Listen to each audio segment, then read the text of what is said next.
Hey guys, welcome back to TechMan. Today, let me show you how to connect headphones and Zoom Meeting. If you want to use headphones and Zoom Meeting, here's how. For wired headphones, it's simple. Just plug them in, and Zoom will automatically use them.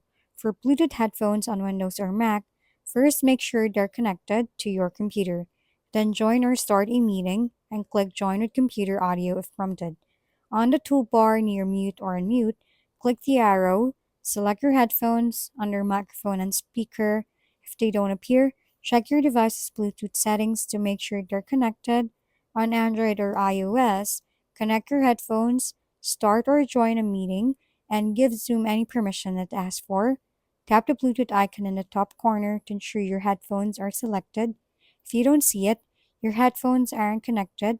Try disconnecting and reconnecting while in meeting. And that's it. You should now hear and be heard clearly through your headphones in Zoom. If we've been helpful, kindly give us a thumbs up and don't forget to hit the subscribe and bell button for more contents. For any questions and suggestions, comment down below.